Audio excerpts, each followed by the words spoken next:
pagiku cerahku, matahari bersinar, ku gendong tas merahku di pundak. Selamat pagi semua, ku nantikan dirimu di depan kelasmu, menantikan kami. Guruku tersayang, guru tercinta, tanpamu apa jadinya aku? Tak bisa baca tulis, mengerti banyak hal. Guruku, terima kasihku. Nyatanya diriku kadang buatmu marah, namun segala maaf kau berikan.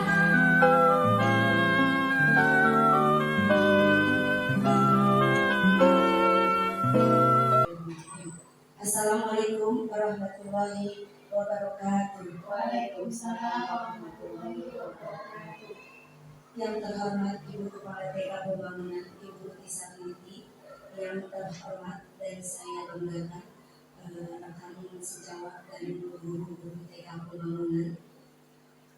Pertama-tama marilah kita panjatkan puji syukur kehadirat Allah Subhanahu wa Ta'ala, yang mana pada hari ini kita dapat berkumpul dalam acara sosialisasi budaya positif di kelompok A. Beserta salam marilah kita tercurah limpahkan kehadirat junjungan Nabi kita Nabi Muhammad SAW kepada sahabatnya, kepada keluarganya, dan tentunya kepada kita semua selaku umatnya hingga akhir zaman. Amin amin ya rabbal alamin.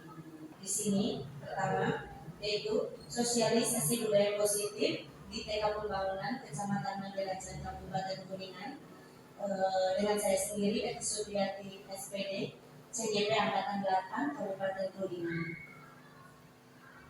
Di sini saya akan memaparkan materi. Ada 6 materi sosialisasi yang akan saya paparkan, yaitu yang pertama yaitu disiplin positif dan nilai-nilai kebajikan universal, teori motivasi, hukuman, penghargaan, restitusi. Yang selanjutnya adalah kebutuhan dasar manusia dan dunia berkualitas. Yang selanjutnya adalah 5 posisi kontrol. Yang ketiga restitusi dan keyakinan kelas. Mungkin di sini ibu-ibu juga sepintas mungkin sudah mengetahui apa sih budaya positif yang ada di sekolah. Mungkin saya sedikit akan menjelaskan di sini. Budaya positif di sekolah adalah nilai-nilai keyakinan dan kebiasaan-kebiasaan di sekolah berpihak pada murid agar murid dapat berkembang menjadi pribadi yang kritis, penuh hormat, dan bertanggung jawab. Itu adalah definisi budaya positif. Dan selanjutnya adalah kenapa sih harus menciptakan budaya positif di sekolah? Nah, di sini ada perubahan atau paradigma. Pendidikan adalah sebuah proses pengubahan sikap dan tata laku seorang atau kelompok orang dalam usaha mendewasakan manusia melalui upaya pengajaran dan pelatihan pengajaran harus menuntun segala kodrat yang ada pada anak agar mereka dapat mencapai keselamatan dan kebahagiaan yang setinggi-tingginya, baik sebagai manusia maupun sebagai anggota masyarakat. Di sini kita harus memerdekakan anak ya Bu, apalagi kita sekarang sudah berada di kurikulum merdeka belajar. Dalam mengajar, guru harus bersifat among. Among adalah menuntun sesuai trilogi Ki Hajar Dewantara. Dalam mengajar, guru harus bersifat among. Among adalah menuntun sesuai trilogi Ki Hajar Dewantara. Ing ngarso sung tulodo, ing madya mangun karso, dan tutburi hadayami, serta pembelajaran berpihak pada murid. Serta pembelajaran berpihak pada murid dan harus menggunakan asas trikon, yaitu kontinu, konvergen, dan konsentris. Kontinu di sini artinya seorang pendidik harus menuntun murid dengan melakukan perencanaan dan pengembangan yang berkesinambungan, menyatu dengan alam secara berkesinambungan, mewariskan peradaban. konvergen artinya seorang pendidik harus menuntun murid dengan pemikiran yang terbuka terhadap segala sumber belajar, mengambil praktik baik dari kebudayaan lain dan menjadikan kebudayaan kita sebagai dari alam universal.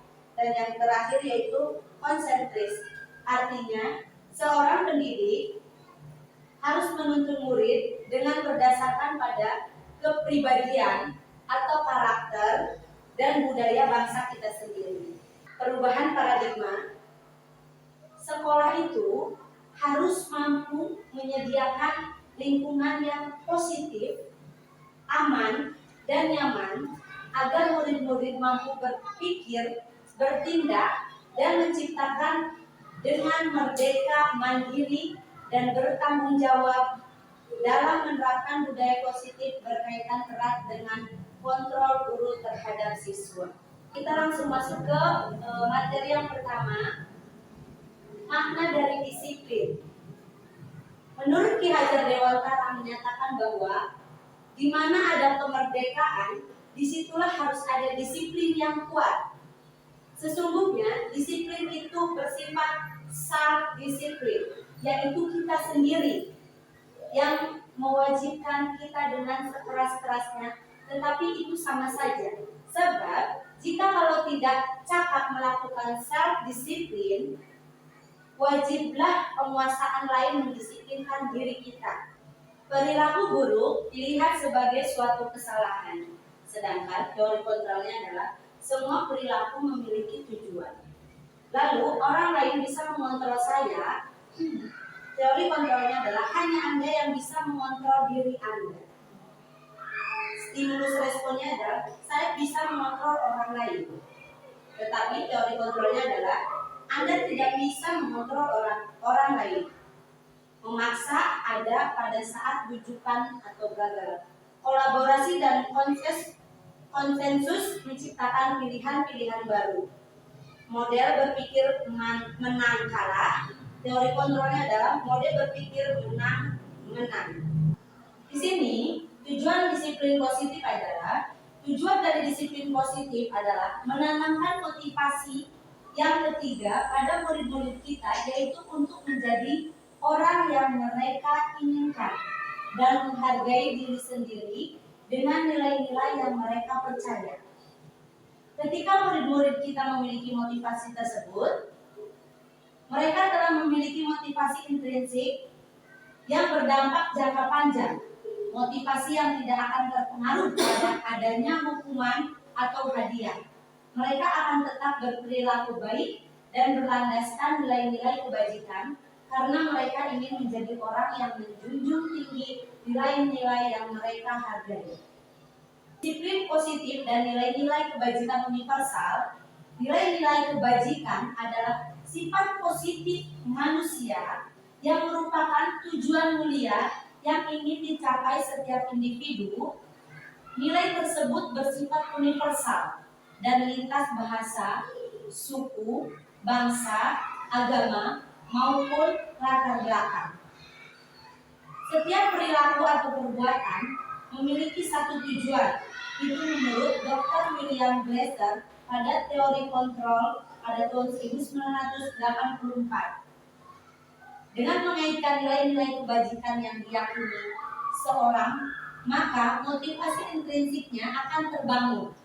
Jadi motivasi dalam dirinya itu akan terbangun sehingga menggerakkan motivasi dari dalam untuk mencapai tujuan yang mulia yang diinginkan. Menurut Diana Gosen 1998. Nilai-nilai kebajikan yang ingin dicapai oleh setiap anak Indonesia kita kenal dengan profil pelajar Pancasila. Yang kita kenal ya Bu ya. Yang pertama adalah beriman bertakwa kepada Tuhan Yang Maha Esa dan berakhlak mulia, mandiri, bernalar kritis, berkebinekaan global, gotong royong, dan kreatif. Selanjutnya adalah kita lanjut ke materi yang kedua, yaitu teori motivasi, hukuman, penghargaan, restitusi. Motivasi perilaku manusia itu untuk menghindari ketidaknyamanan atau hukuman. Itu motivasi yang ada di dalam diri ataupun di luar. Yang pertama, untuk menghindari ketidaknyamanan atau hukuman. Yang kedua, untuk mendapatkan imbalan atau penghargaan dari orang lain. Yang ketiga, untuk menjadi orang yang mereka inginkan dan menghargai diri sendiri dengan nilai-nilai yang mereka percaya. Itu yang ketiga itu udah mulai masuk ke dalam motivasi intrinsik ya, motivasi dalam diri. Jadi menghargai diri sendiri dengan nilai-nilai yang mereka percayai. Diana Dosen Rector Touring School Discipline 2001. Tujuan dari disiplin positif adalah menanamkan motivasi yang ketiga pada murid-murid kita, yaitu untuk menjadi orang yang mereka inginkan dan menghargai diri sendiri dengan nilai-nilai yang mereka percaya. Ketika murid-murid kita memiliki motivasi tersebut, mereka telah memiliki motivasi intrinsik yang berdampak jangka panjang, motivasi yang tidak akan terpengaruh pada adanya hukuman atau hadiah. Mereka akan tetap berperilaku baik dan berlandaskan nilai-nilai kebajikan karena mereka ingin menjadi orang yang menjunjung tinggi nilai-nilai yang mereka impikan. Dihukum oleh penghargaan. Saat kita berulang kali menjanjikan hadiah kepada anak-anak agar berperilaku bertanggung jawab, atau kepada seorang murid agar mempelajari sesuatu yang baru, atau kepada seorang karyawan agar melakukan pekerjaan yang berkualitas, kita sedang berasumsi mereka tidak dapat melakukannya atau mereka tidak akan memilih untuk melakukannya. Alif Hall, Hanisen by the Word 1993, wawancara AFCD Annual Conference Maret 1995, mengemukakan baik penghargaan maupun hukuman adalah cara-cara. Dihukum oleh penghargaan, pengaruhnya jangka pendek dan jangka panjang. Yang kedua, penghargaan pun tidak efektif. Yang ketiga, penghargaan merusak hubungan. Yang keempat, penghargaan mengurangi ketepatan. Yang kelima, penghargaan menurunkan kualitas. Yang keenam, penghargaan mematikan kreativitas. 7, penghargaan menghukum. Dan 8, motivasi dalam diri. Selanjutnya itu, nah di sini akan memaparkan identitas gagal dan identitas berhasil atau sukses. Di sini identitas gagal yaitu melalui hukuman. Kalau identitas berhasil atau sukses itu melalui disiplin, sanksi atau konsekuensi atau restitusi. Hukuman, sesuatu yang menyakitkan harus terjadi. Tidak nyaman untuk murid atau anak untuk jangka waktu panjang. Korban mendapatkan keadilan. Murid anak akan tersakiti. Perilaku pasif agresif meningkat. Sistem tidak akan berjalan bila murid tidak takut. Berlaku hanya pada sebuah institusi, tidak berlanjut pada kehidupan nyata. Peraturannya adalah kamu harus. Kalau hukuman itu seperti itu ya Bu, kamu harus.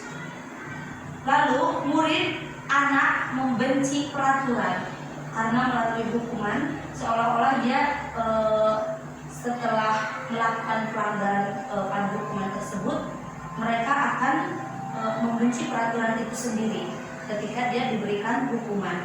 Itu adalah identitas gagal. Selanjutnya adalah identitas berhasil atau sukses, sanksi atau konsekuensi. Sesuatu yang harus terjadi, tidak nyaman untuk murid atau anak untuk jangka waktu pendek. Korban bisa diabaikan, murid, anak dibuat tidak nyaman Penguatan hanya pertahanan dalam jangka waktu pendek, memerlukan monitoring dan supervisi terus-menerus dari guru, membantu penerapan mengikuti peraturan dalam masyarakat. Apa peraturannya? Mampukah kamu melakukannya? Terima kasih. Murid atau anak menghormati peraturan. Yang selanjutnya adalah restitusi ya Bu di sini. Restitusi merupakan pilihan menguatkan untuk murid anak dalam jangka waktu panjang. Korban mendapatkan ganti. Murid atau anak mendapatkan penguatan. Masalah terpecahkan. Murid belajar bertanggung jawab untuk perilakunya, fokus pada pemecahan masalah dalam jangka waktu panjang. Pertanyaannya, apa yang kamu yakini atau apa yang bisa kamu lakukan untuk memperbaiki masalah ini? Murid, anak menghormati dirinya dan orang lain. Di sini perbedaan antara hukuman, konsekuensi, dan restitusi. Hukuman bersifat tiba-tiba atau tidak terencana. Hukuman berupa fisik maupun verbal akan membuat siswa tersakiti. Itu adalah hukuman ya Bu. Jadi berupa hukuman fisik seperti misalkan disuruh berjemur di lapangan atau suruh lari di lapangan atau berdiri di depan kelas, maupun verbal, ucapan-ucapan yang membuat dia merasa tersakiti. Lalu konsekuensi bersifat terencana atau sudah dibahas dan disepakati sebelumnya, tapi konsekuensi tetap membuat siswa tidak merasa tidak nyaman dalam jangka waktu pendek. Sedangkan restitusi merupakan proses menciptakan posisi bagi siswa untuk memperbaiki kesalahan mereka sehingga mereka akan kembali ke kelompoknya dengan karakter yang lebih kuat. Itu adalah restitusi. Sekarang kita lanjut kepada materi yang selanjutnya ya Bu, yaitu tentang keyakinan kelas. Keyakinan kelas merupakan nilai-nilai kebajikan atau prinsip-prinsip universal yang disepakati bersama secara universal. Menurut Gosen 1998, suatu keyakinan akan lebih memotivasi seseorang dari dalam intrinsik seseorang akan lebih bersemangat untuk menjalankan keyakinannya daripada sekedar mengikuti serangkaian peraturan. Tahapannya di sini saya lihat daftar kebajikan yang telah disusun bersama. Contoh pada pembelajaran 2.1, tentukan nilai-nilai kebajikan yang ingin dijadikan perhatian utama di sekolah Anda. Curah pendapat dalam kelompok. Sempurnakan beberapa daftar nilai-nilai kebajikan yang utama. Bahas kembali dalam kelompok utama. Buat poster atau muat di sosial media keyakinan sekolah atau kelas Anda. Jadi sekarang itu keyakinan kelas itu pertama harus dibicarakan atau curah pendapat dengan kelompok dulu ya Ibu. Lalu setelah semua berpendapat itu dikuatkan lagi daftar nilai-nilai kebajikan yang utama. Lalu kita menuangkan dalam berbentuk poster atau memuat di sosial media keyakinan sekolah atau kelas. Selanjutnya, pembentukan keyakinan kelas. Keyakinan kelas bersifat abstrak daripada peraturan yang lebih rinci dan konkret. Keyakinan kelas berupa pernyataan-pernyataan universal. Pernyataan keyakinan kelas senantiasa dibuat dalam bentuk positif. Keyakinan kelas hendaknya tidak terlalu banyak sehingga murid diingatkan dan dipahami oleh semua warga kelas. Keyakinan kelas sebaiknya sesuatu yang dapat diterapkan di lingkungan tersebut. Semua warga kelas hendaknya ikut berkontribusi dalam pembuatan keyakinan kelas lewat kegiatan curah pendapat. Nah, tadi kembali lagi ke yang tadi tahapannya. Setelah berdiskusi, semuanya diharapkan ikut serta atau curah pendapat untuk pembuatan keyakinan kelas. Selanjutnya, bersedia meninjau kembali keyakinan kelas dari waktu ke waktu. Selanjutnya adalah di sini prosedur pembentukan keyakinan kelas. Mempersiapkan warga sekolah atau murid-murid di sekolah atau kelas untuk bercurah pendapat tentang peraturan yang perlu disepakati di sekolah atau di kelas. Mencatat semua masukan-masukan para murid atau warga sekolah di papan tulis atau di kertas besar, kertas ukuran poster, di mana semua anggota kelas dapat melihat hasil curah pendapat. Selanjutnya, susunlah keyakinan kelas sesuai dengan prosedur pembentukan keyakinan sekolah atau kelas. Gantilah kalimat-kalimat dalam bentuk negatif menjadi positif. Di sini ada contohnya ya Bu. Kalimat negatifnya, jangan berlari di kelas atau koridor. Kita rubah menjadi kalimat negatif itu kita rubah menjadi kalimat positif. Berjalanlah di kelas atau koridor. Jadi kata-kata yang negatif seperti jangan, tidak, itu dirubah menjadi kalimat positif. Karena biasanya ketika anak-anak melihat atau membaca atau mendengarkan kalimat-kalimat positif, itu biasanya lebih tercerna atau lebih mereka memahami apa maksud yang kita tuju atau pembuatan keyakinan kelas seperti apa yang kita ingin laksanakan. Mereka itu biasanya lebih mengerti kalimat positif dibandingkan dengan kalimat negatif. Selanjutnya, tinjau kembali daftar curah pendapat yang sudah dicatat.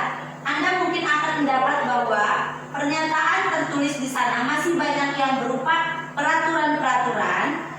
Selanjutnya, ajak warga sekolah atau murid-murid untuk menemukan nilai kebajikan atau keyakinan yang dituju dari peraturan tersebut. Contoh, berjalan di kelas, dengarkan guru, datang tepat waktu, berada di bawah satu payung, yaitu keyakinan untuk saling menghormati atau nilai kebajikan, hormat. Keyakinan nilai yang dimasukkan dalam daftar untuk disepakati. Kegiatan ini juga merupakan pendalaman pemahaman bentuk peraturan keyakinan sekolah atau kelas. Selanjutnya adalah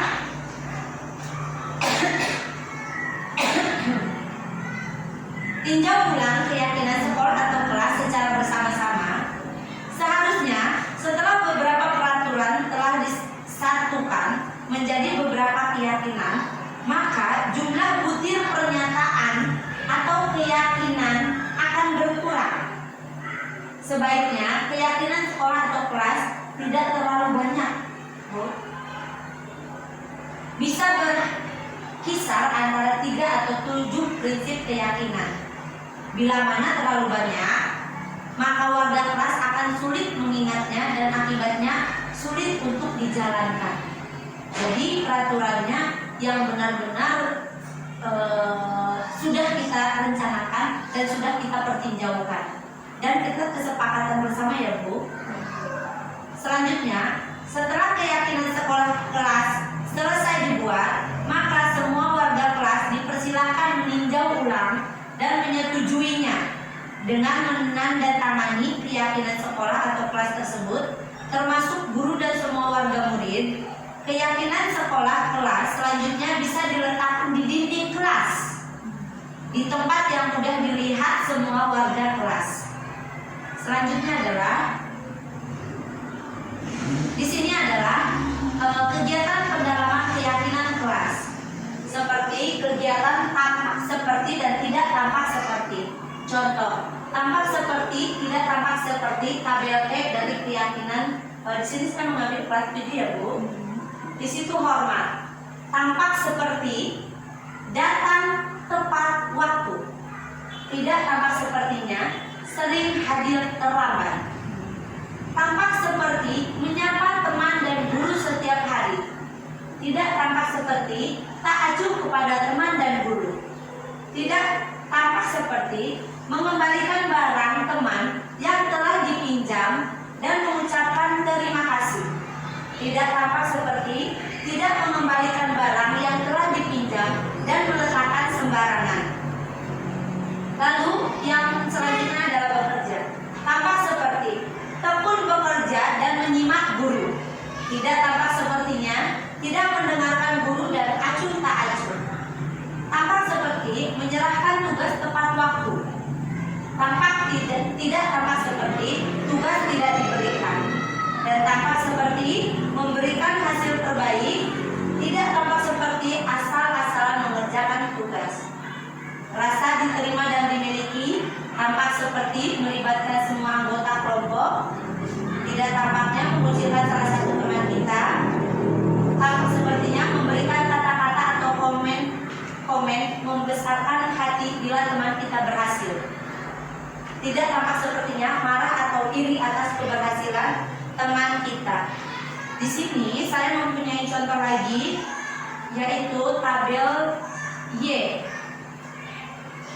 Di sini di atas terdengar satu orang berbicara, "Yuk saya bantu.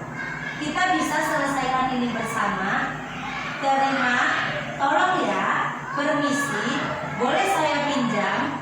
Nanti akan segera saya kembalikan."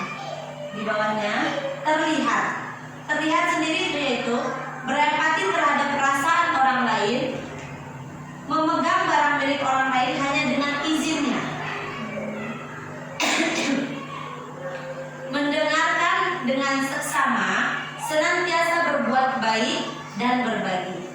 Berperilaku yang termasuk dalam berperilaku itu sendiri yaitu tersenyum ramah, memberikan salam hormat, berjabat tangan, meletakkan tangan di dada atau saling, memberikan ruang bekerja, postur tubuh yang tenang. Selanjutnya adalah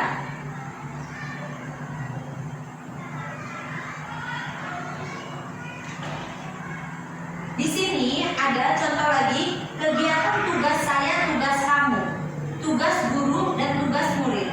Salah satu kegiatan lain yang dapat dilakukan untuk memperdalam keyakinan kelas adalah mempelajari tanggung jawab setiap warga kelas.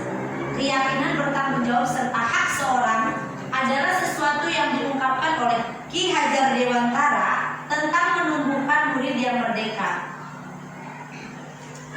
Beratlah kemerdekaan itu bukan hanya tidak terperintah saja, akan tetapi harus juga dapat menegakkan dirinya dan mengatur peri kehidupannya dengan tertib. Dalam hal ini termasuklah juga mengatur tertibnya perhubungan dengan kemerdekaan orang lain. Menurut Ki Hajar Dewantara, buku kuning halaman 4. Selanjutnya di sini contoh hasil curah pendapat guru dan muridnya.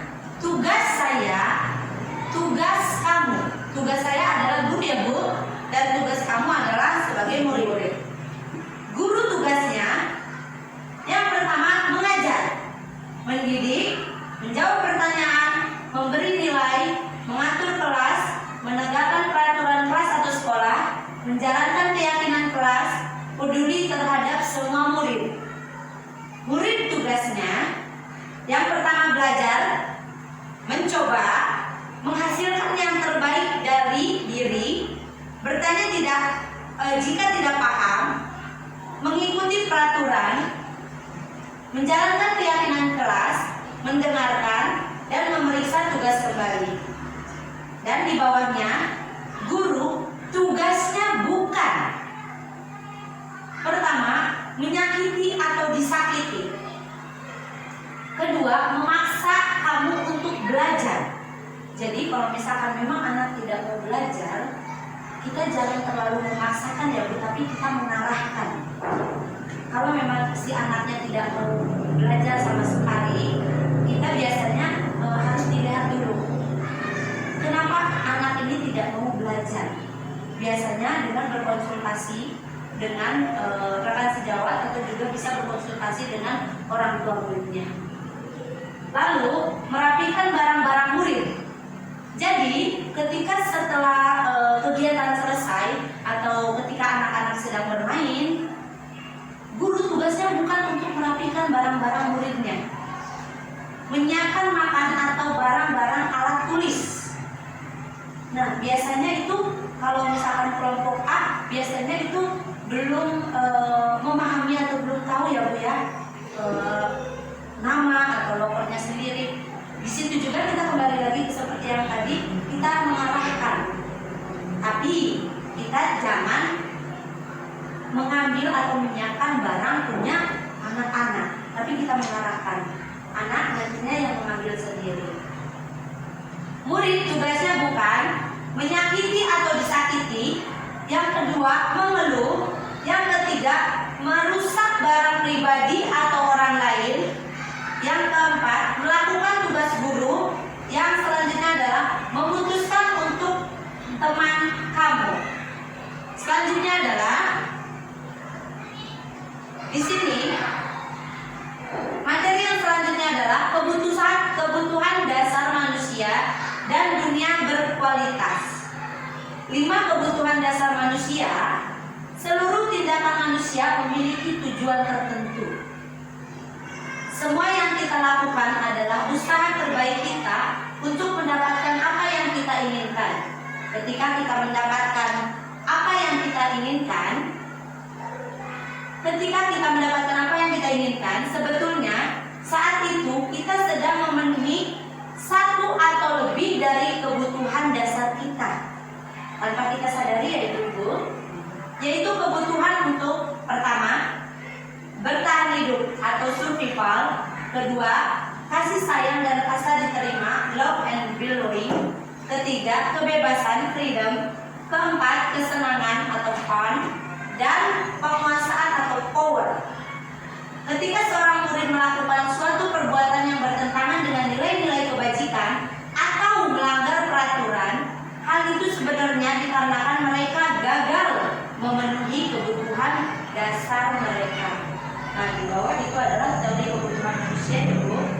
Selanjutnya adalah di sini saya mempunyai video pembelajaran tentang kebutuhan dasar manusia dan dunia berkualitas. Kita saksikan sesama ya Bu ya.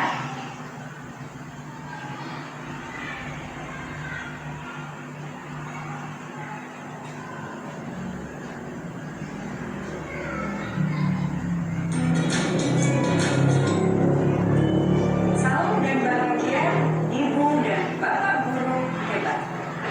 Untuk membangun budaya sekolah yang positif dengan lingkungan yang aman dan mendukung murid untuk menjadi pribadi yang berdaya, seimbang, dan bahagia, salah satu upaya yang dapat dilakukan oleh guru adalah memahami kebutuhan dasar yang mendasari perilaku murid.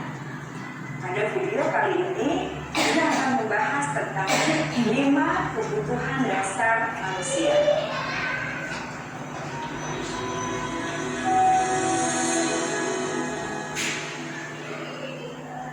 Ki Hajar Dewantara dalam salah satu kutipannya menyatakan, kita ambil contoh perbandingannya dengan hidup tumbuh-tumbuhan. Seorang petani dalam hakikatnya sama kewajibannya dengan seorang pendidik yang menanam padi misalnya. Hanya dapat menuntun tumbuhnya padi. Ia dapat memperbaiki kondisi tanah, memelihara tanaman padi, memberi pupuk dan air, membasmi ulat-ulat atau jamur-jamur yang mengganggu hidup tanaman padi, dan lain sebagainya. Ketika guru memahami kebutuhan apa yang mendasari perilaku murid, guru berusaha menuntun dan mendukung murid dalam memenuhi kebutuhannya secara positif. Pada hakikatnya, guru tersebut ibarat seorang petani sedang berusaha memahami kebutuhan masing-masing tanaman. Ia berusaha memenuhi kebutuhan tanaman tersebut agar dapat tumbuh dengan subur dan maksimal. Dr. William Glasser tersebut agar dapat tumbuh dengan subur dan maksimal.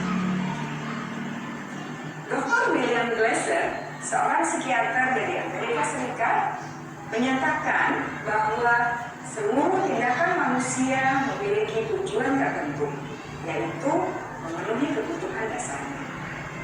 Ketika kelima kebutuhan dasar telah terpenuhi secara memadai, maka murid akan tumbuh dengan seimbang dan makani. Sebaliknya, ketika kebutuhan dasar tidak terpenuhi dengan baik, maka seseorang akan mengalami emosi negatif, bosan, sedih, dan kecewa. Bahkan mereka dapat melakukan perbuatan yang bertentangan dengan nilai-nilai kebajikan atau melanggar peraturan. Dengan kata lain, perilaku buruk seseorang biasanya adalah respons dari kebutuhan yang tidak terpenuhi.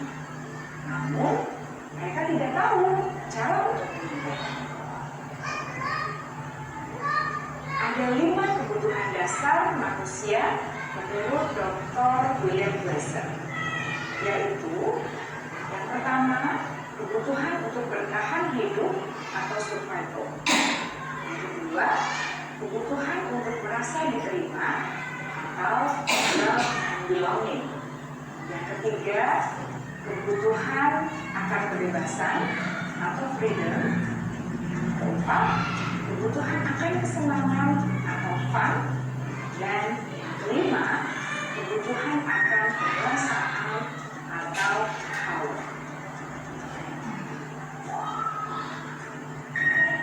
Kebutuhan dasar yang pertama adalah kebutuhan yang bersifat fisiologis untuk bertahan hidup atau survival.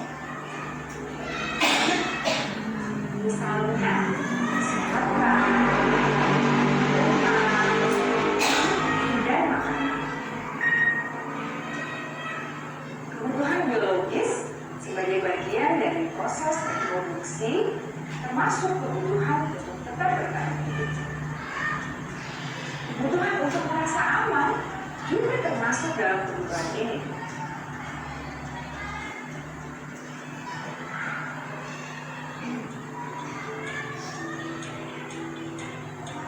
Murid dapat belajar dengan baik, bukan mereka akan merasa aman, pangan, sandang, dan papan harus terpenuhi.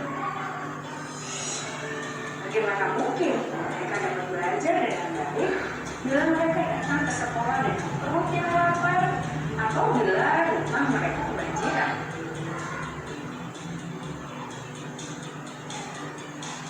Setelah kita mengetahui kebutuhan pertama yang sebagian besar bersifat fisiologis, mari kita lihat kebutuhan kedua sampai kelima yang semuanya berhubungan dengan psikologis. Mari kita lihat kebutuhan yang kedua, yaitu kebutuhan akan perasaan diterima oleh kelompok atau komunitasnya, atau kebutuhan love and belonging. Kebutuhan ini meliputi keinginan untuk tetap terhubung dengan orang lain seperti teman, keluarga, teman kerja, dan kelompok di mana kita tergabung. Setiap murid ingin menjadi bagian yang berharga dari kelas dan juga sekolah. Mereka juga ingin diterima oleh orang lain dan kelompoknya. Bahkan, murid yang terlihat paling kuat pun jauh di dasar hatinya pasti ingin merasa diterima. Sebagai guru, seharusnya kita dapat menerima murid kita apa adanya, sesuai dengan kepribadian. Karena setiap murid adalah unik. Mereka memiliki kekuatannya masing-masing, sehingga guru seharusnya bisa menciptakan kesempatan untuk murid kolaborasi dan memiliki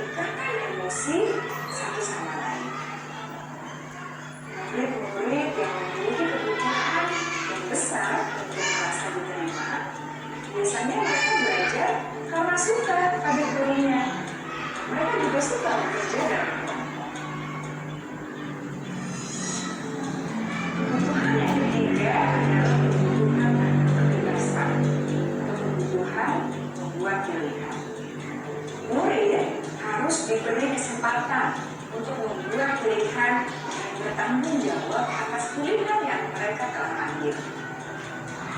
Beri mereka kebebasan bukan berarti membiarkan mereka melakukan apa saja mereka mau, melainkan lebih beri mereka kesempatan untuk berbuat pilihan. Arahkan pendapat mereka dan percaya diri, beri mereka kesempatan untuk mencoba hal-hal yang baru. Pembelajaran dengan metode yang beragam dan lain juga akan memenuhi kebutuhan murid tentang kebebasan ini. Pembelajaran berdiferensiasi, di mana guru menyediakan beberapa jenis tugas yang bisa diberi oleh murid sesuai dengan mereka, sangat baik untuk mengembangkan murid menjadi lebih mandiri dan memiliki motivasi internal. Karena kebutuhan akan kebebasan pada dasarnya adalah kebutuhan untuk mandiri, memiliki otonomi, memiliki pilihan, dan mampu mengendalikan arah hidup sendiri.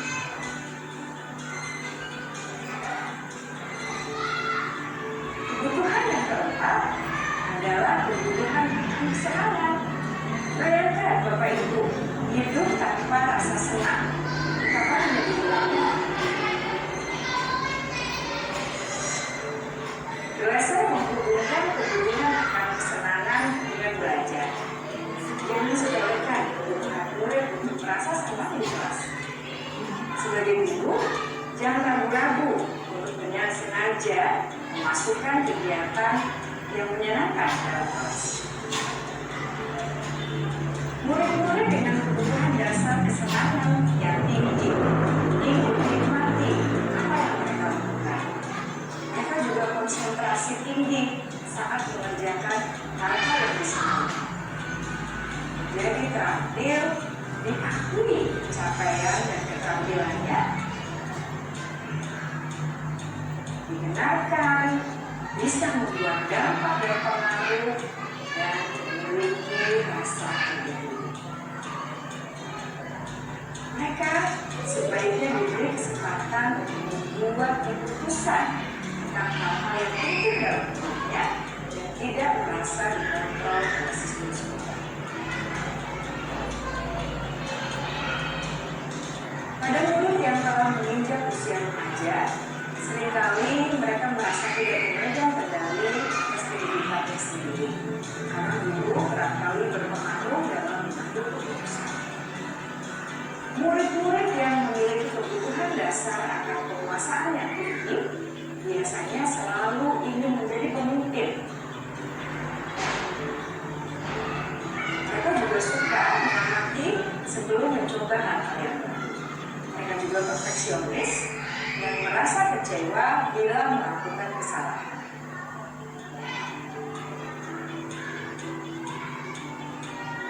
Ibu dan bapak guru sangatlah penting bagi kita untuk mengetahui kebutuhan dasar murid-murid agar kita memahami alasan dibalik sikap dan tingkah laku mereka. Bila murid berperilaku buruk atau melanggar peraturan sehingga tindakannya tidak sesuai dengan nilai-nilai kebajikan, maka guru harus mencari tahu alasan yang mendasari tindakan dan kebutuhan apa yang perlu terpenuhi. Melalui percakapan dengan guru dalam pendekatan disiplin positif, murid dapat belajar untuk bersikap efektif dalam mengenali kebutuhan-kebutuhan yang berusaha mereka penuhi dan mendasari tindakan mereka. Jika guru mengabaikan perilaku murid, maka perilaku tersebut akan berpengaruh pada suasana kelas yang kurang kondusif dan akan berpengaruh pada tujuan dari pendidikan itu sendiri. Ibu bapak guru hebat. Nah ibu tadi sepintas tentang video kebutuhan dasar manusia dan dunia berkualitas. Kita lanjut saja ya Bu. Yang selanjutnya adalah restitusi 5 posisi kontrol. 5 posisi kontrol Diane Gosen dalam bukunya Restitution Restructuring School Discipline 1998 mengemukakan bahwa guru perlu meninjau kembali penerapan disiplin di dalam ruang-ruang kelas mereka selama ini. Apakah telah efektif? Apakah berpusat, memerdekakan dan memandirikan murid? Bagaimana dan mengapa? Melalui serangkaian riset dan berdasarkan pada teori kontrol Dr. William Glasser, Gosten berkesimpulan ada 5 posisi kontrol yang ditetapkan seorang guru, orang tua ataupun atasan dalam melakukan kontrol. Kelima posisi kontrol tersebut adalah: yang pertama, guru sebagai penghukum; yang kedua, pembuat rasa bersalah; yang ketiga, teman; yang keempat, pemantau; dan kelima adalah manajer. Mari kita tinjau lebih dalam kelima posisi kontrol ini.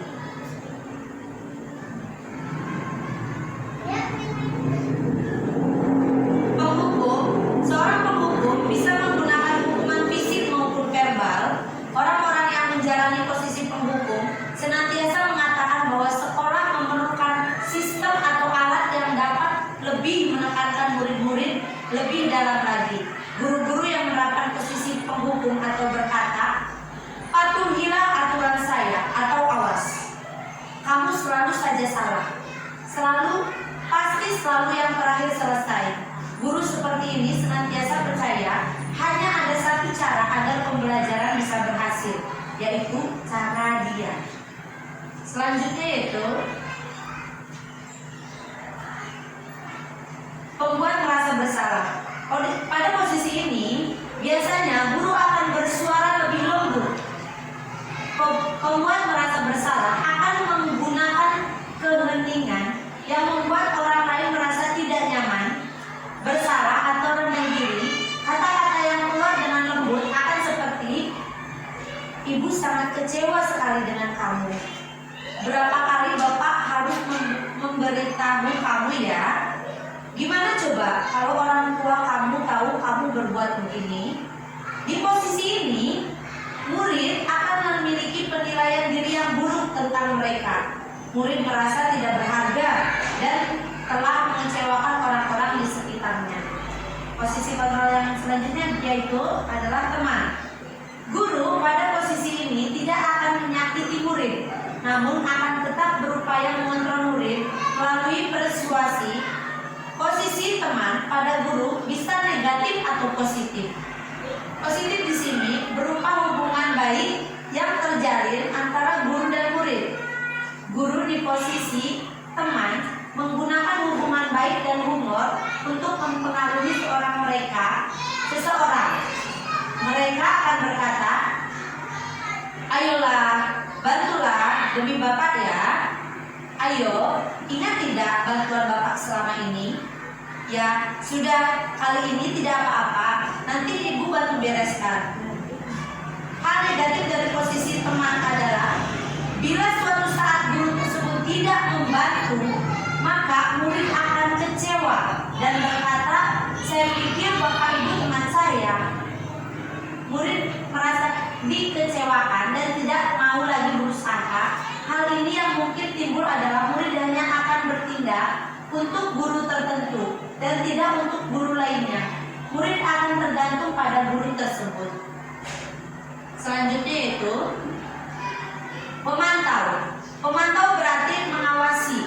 Pada saat kita mengawasi, kita bertanggung jawab atas perilaku orang-orang yang kita awasi. Posisi pemantau berdasarkan pada peraturan-peraturan dan konsekuensi. Dengan menggunakan sanksi-sansi konsekuensi, kita dapat memisahkan hubungan pribadi kita dengan murid. Sebagai seorang yang menjalankan posisi pemantau, pertanyaan yang diajukan seorang pemantau adalah, peraturannya apa? Apa yang telah kamu lakukan? Sanksi atau konsekuensi apa? Seorang pemantau sangat mengandalkan penghitungan catatan data yang dapat digunakan sebagai bukti atas perilaku seseorang. Posisi ini akan menggunakan stiker, slip catatan, daftar cek. Posisi pemantau sendiri berawal dari teori stimulus respon yang menunjukkan tanggung jawab guru dalam mengontrol murid. Sedangkan posisi yang selanjutnya adalah posisi manajer.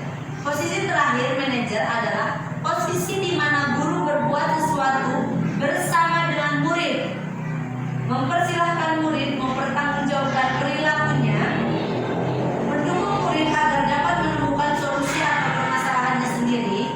Seorang manajer telah memiliki keterampilan di posisi teman maupun pemantau, dan dengan demikian bisa jadi di waktu-waktu tertentu kembali kepada kedua posisi tersebut bila diperlukan.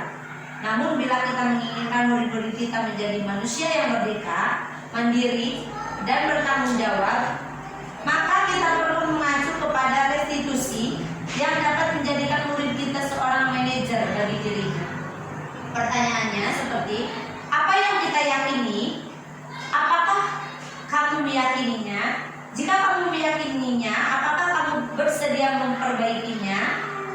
Apa rencana kamu untuk memperbaiki hal ini? Tugas seorang manajer bukan untuk mengatur perilaku seseorang. Kita membimbing murid untuk dapat mengatur dirinya. Seorang manajer bukannya memisahkan murid dari kelompoknya, tetapi mengembalikan murid tersebut ke kelompoknya dengan lebih baik dan kuat. Selanjutnya adalah, apakah kita bisa mengontrol seseorang? Itu pertanyaan yang sering kita pertanyakan ya Ibu.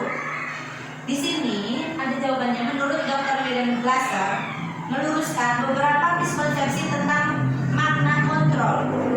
Yang pertama, ilusi guru mengontrol murid. Yang selanjutnya adalah ilusi bahwa semua penguatan positif, efektif dan bermanfaat. Selanjutnya, ilusi bahwa kritik dan membuat orang merasa bersalah dapat menguatkan karakter. Ilusi bahwa orang dewasa memiliki hak untuk memaksa.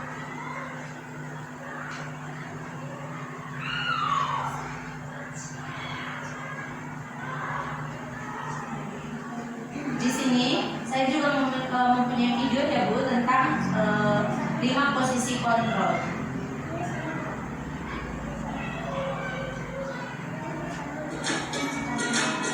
Seorang pendidik agar dapat mengenali dirinya. Pada video kali ini, kita akan membahas tentang 5 posisi kontrol yang dikembangkan oleh Diane Gosling dan contoh penerapannya.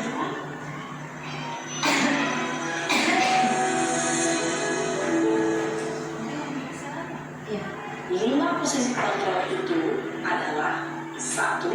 Posisi penghukum, 2. Posisi pembuat merasa bersalah, 3. Posisi teman, 4. Posisi pemantau atau monitor, dan 5. Posisi manajer. Selanjutnya adalah segitiga restitusi. Segitiga restitusi yang pertama yaitu menstabilkan identitas. Bagian dasar dari segitiga bertujuan untuk mengubah identitas anak dari orang yang gagal karena melakukan kesalahan menjadi orang yang sukses. Kalau kita ingin menjadi reflektif, maka kita harus meyakinkan si anak dengan cara mengatakan kalimat-kalimat seperti ini. Berbuat salah itu tidak apa-apa. Tidak ada manusia yang sempurna. Saya juga pernah melakukan kesalahan seperti itu. Kita bisa menyelesaikan ini. Bapak Ibu tidak tertarik mencari siapa yang salah, tapi Bapak Ibu ingin mencari solusi dari permasalahan ini.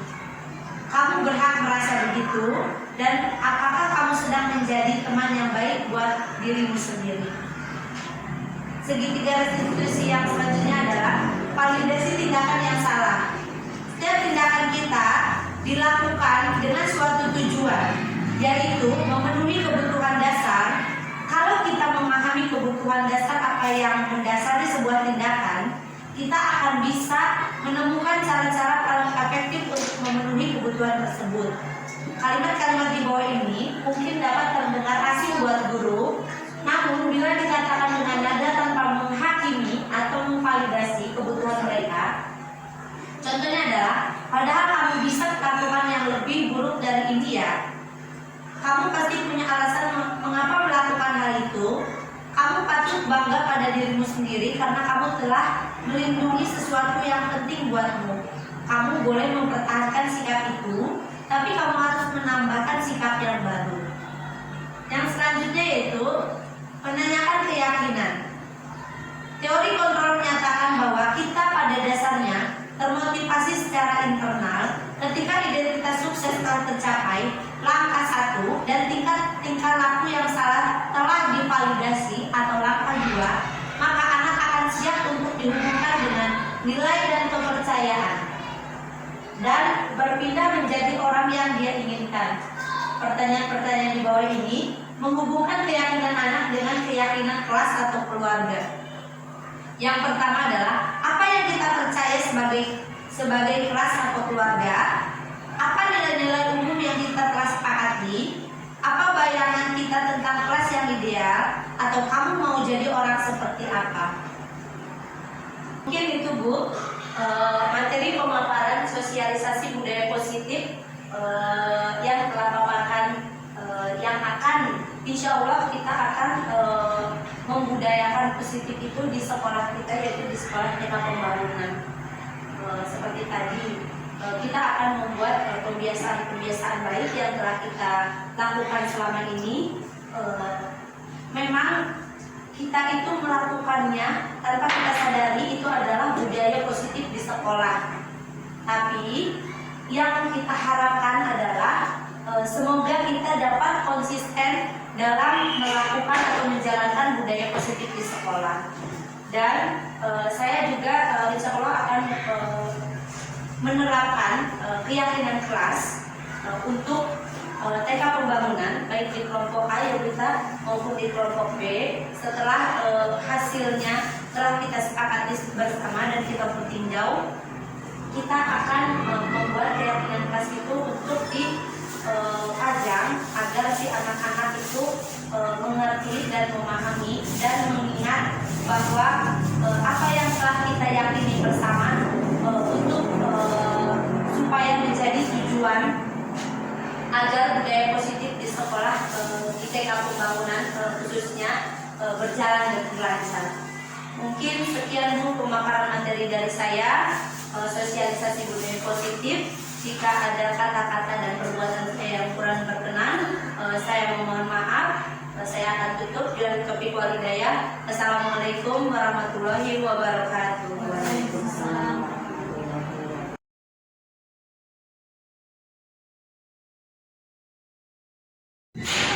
Assalamualaikum warahmatullahi wabarakatuh.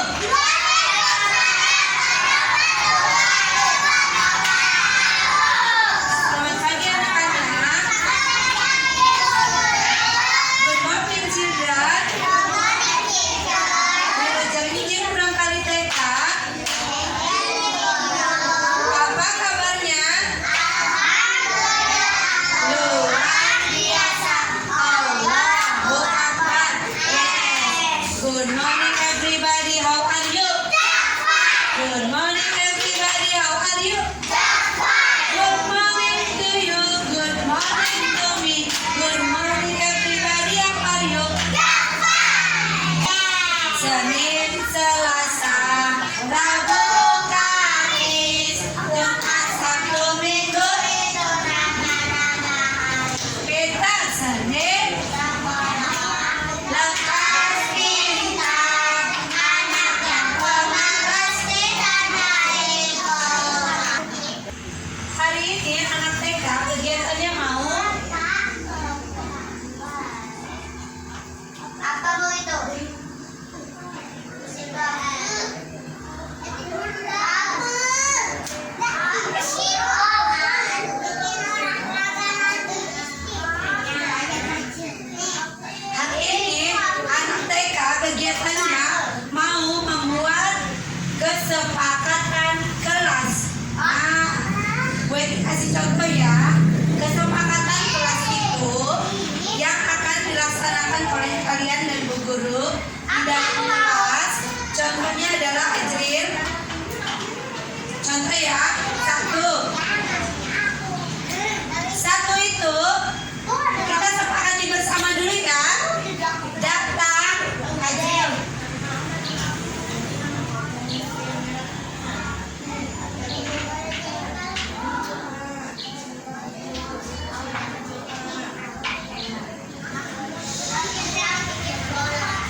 7.30.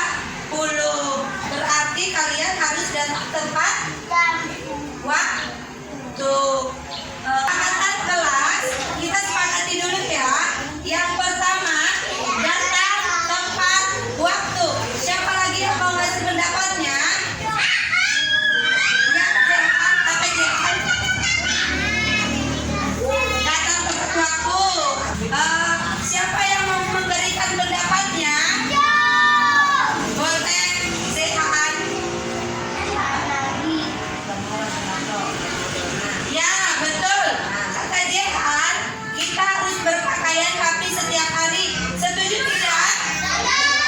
Setuju. Gue tulis dulu ya. Yang kedua, berpakaian rapi.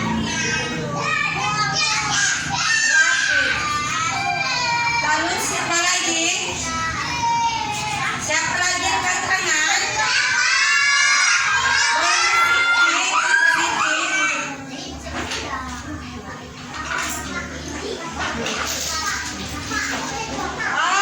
Kata Sidki, tadi kata Sidki adalah merapikan mainan setelah bermain. Setuju tidak? Sepakat? Sepakat. Baik, tulis dulu ya. Di sini yang ketiga, merapikan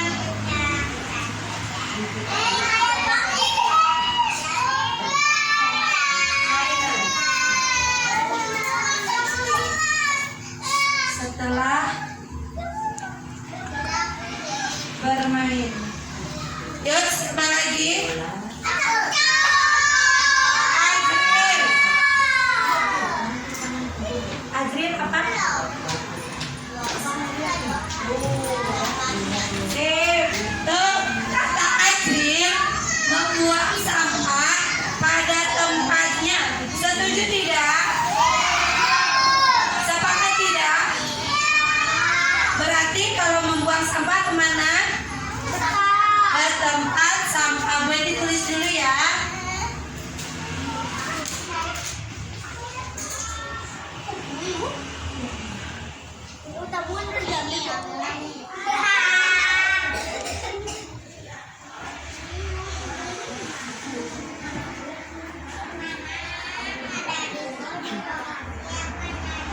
Halo anak TK.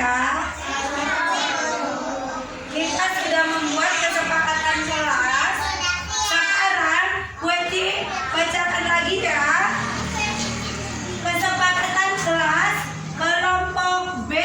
Yang pertama adalah datang tepat waktu. Yang kedua adalah berpakaian rapi.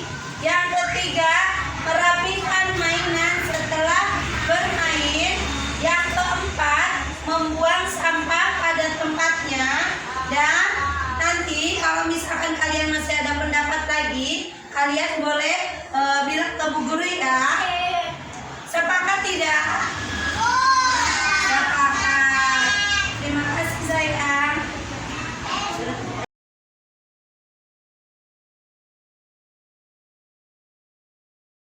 Halo anak TK. Silakan perkenalkan nama kalian. Nama saya. Tiffany. Tadi kalian kegiatan hari ini apa ya?